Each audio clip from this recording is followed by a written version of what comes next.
Right, this is Matthew Hansen on the Friday Night Lounge, and we're going to give you yet another chance to listen to a fantastic and fascinating chat with an upcoming filmmaker who's now recently released his short film dealing with office gossip.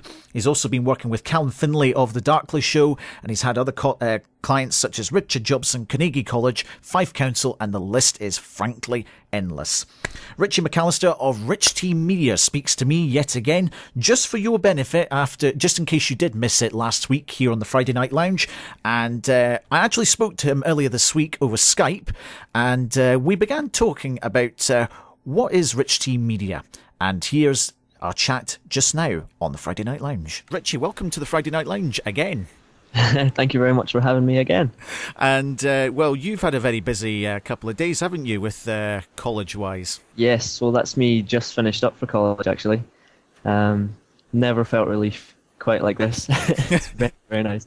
But yeah, it's been literally the busiest couple of weeks of my life. It's been great, really good fun.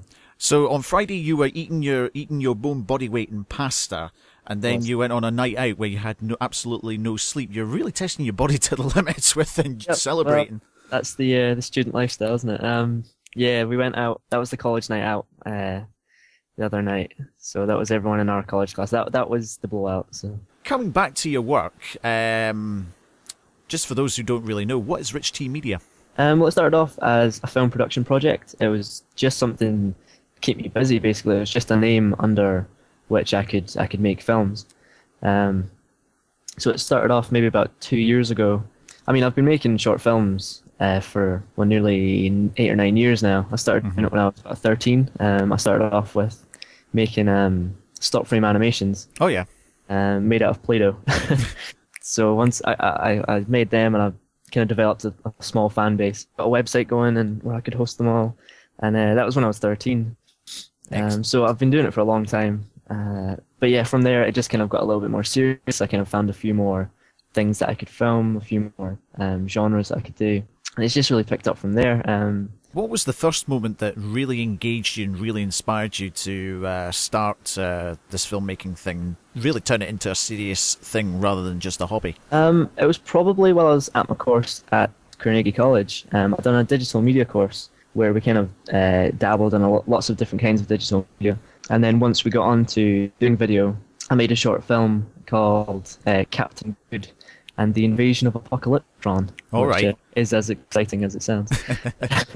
Yeah, and it was just a really, really fun experience. From there, I thought, wow, you've got all this creative freedom. I think that's what I enjoy about filmmaking, the combination of creativity and technicality. You've done a wide variety of work placements, and you worked with a huge range of clients. Tell me about what was it like to work with Richard Jobson? It was really surprised that he asked for my help, actually. I had went to a seminar that he'd put on at Dunfermline, just about filmmaking, and we went up as a college class. And I think afterwards I was just chatting to him, asking him a few questions, and he got talking to my lecturer, and I think it was then where he said, "Oh, I'm actually looking for someone to edit a little bit for one of our upcoming gigs," in which case, yeah, she asked me if I was up for doing it, and it was great. I got to work with a lot of his footage that he'd shot from his previous films, and I edit into a sort of montage to be played along at the gig.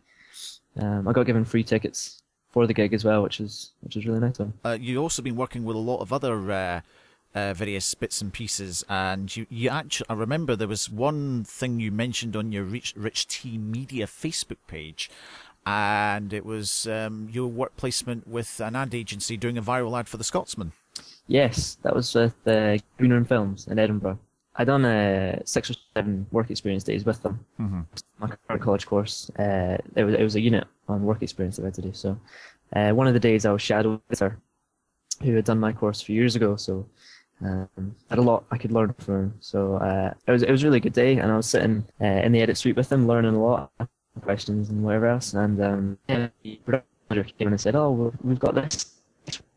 Need to put up on our lad." And I was like, "Wow, yeah, it is, the real deal sort of thing." Yeah, it was funny because it was a silly little advert. It was for the pandas in Edinburgh Zoo. Oh yeah, they were doing for that. But I was so nervous about it because it's like a real thing that I was editing. It was a real thing that was going to go out on the website. But like pandas with these funny voices, and I was really nervous about it, but it was a ridiculous video. Does it really open your eyes when you're doing these sort of things compared to just doing it at college? Oh, definitely. I think I've always sort of believed that the best way to learn stuff is just to be thrown in the deep end. Mm-hmm. And on the work experience days, when you're out on a shoot, that is really what happens. You are thrown in the deep end, but you learn so much.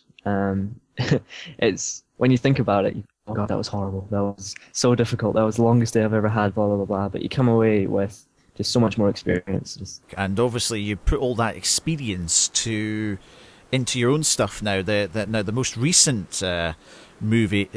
project that you've been involved with is dealing with office gossip, which I think we can find in page 41 of the Dunfermline Press. I really had to dig for that one, but it's great that you've actually got a press article in there.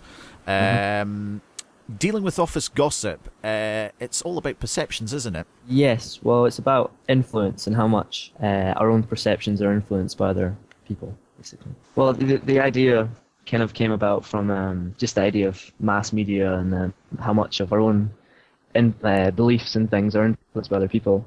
I thought of this example earlier.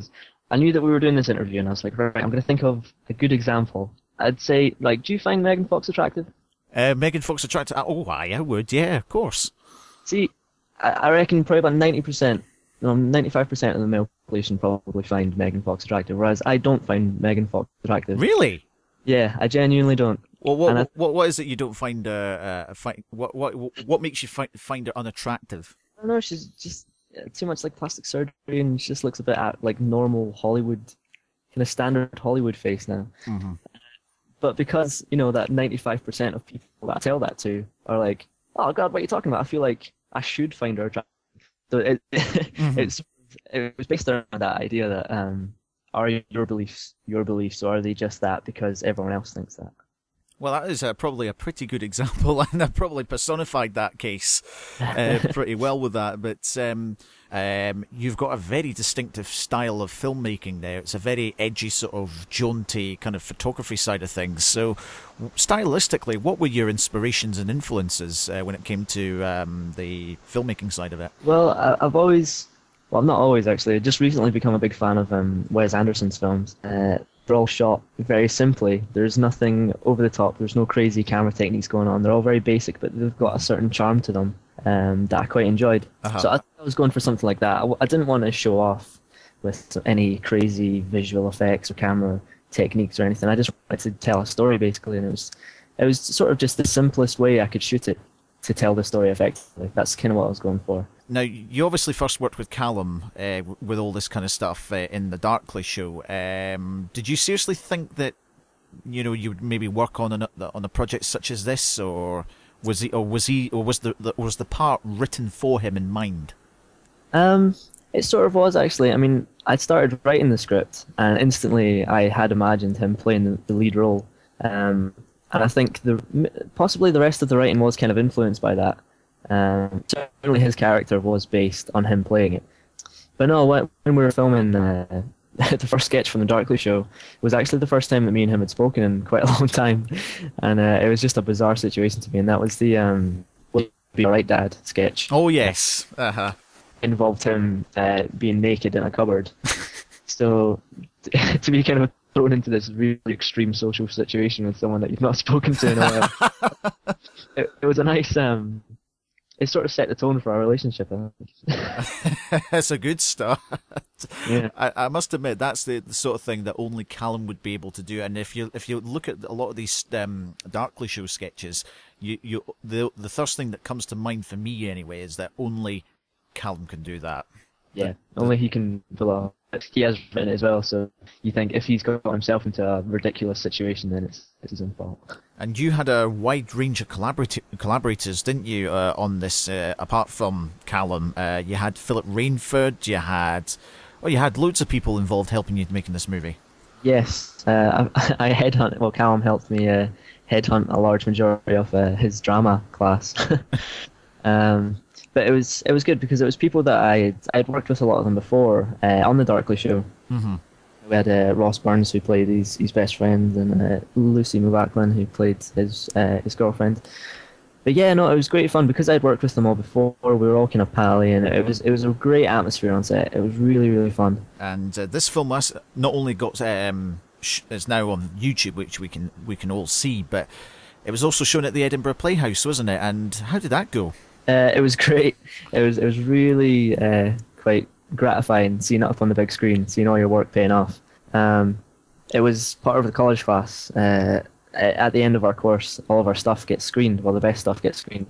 And yeah, it was really nice. I was so nervous because it was a comedy. Obviously, objective is to get laughs, and just the thought was like killing me. But it got screened. You know, it came up on the screen, and it got plenty of laughs, and it was really well received. One of my classmates afterwards said that one of the guests that he brought after watching all the films was quoting mine. She was one of his friends was walking about saying, "I am not a and yeah, I was really chuffed. That was where I thought, okay, yeah, it's done well. Your work doesn't stop here, of course. Where next for Richtea Media? Well, I've got a couple kind of promotional marketing jobs that I'm doing as freelance at the moment. Because well, this is my job now. Basically, this is all I'm doing to put bread on the table, you know. So, but as well as the promotional stuff, I am doing the creative stuff on the side. Mm-hmm. I'm doing a couple music videos for a few local bands in Fife, which I'm really looking forward to doing. They're really good bands that I think have really bright futures. So I'm hoping the music videos kind of give them a bit more coverage. What else am I doing? Which local bands are you working for, as it were? Well, I'm making 2 videos actually for Fire and Effect. One coming up for Veracity. Oh yeah. Who are one of my favourite bands actually. They're really, really good. I think they've got a bright future. I'm in discussion with a couple of other people. But yeah, no, it's going very well. I think the sort of direction that I want to go in eventually. So as much experience as I can get at the moment, that's what I'm trying to do. Of course, where can we find out more about your work? Well, I've got my Facebook page and, of course, my YouTube channel. My YouTube channel is youtube.com/Richtea Media, and Facebook's the same, just /Richtea Media UK. I'm currently in the process of getting my website put online. I've had it all designed by a graphic designer friend, and it's looking great. I just need to kind of sort the paperwork out, get the domain name and whatnot. I get the sort of boring bits sorted out before you can actually put it up. Yeah, I know which ones you're on about. So, but that's my project for summer. Get that and establish myself online a bit more. We'll wish you all the best with that, and of course, thanks very much for coming on to the Friday Night Lounge yet again. Thank you for having me again.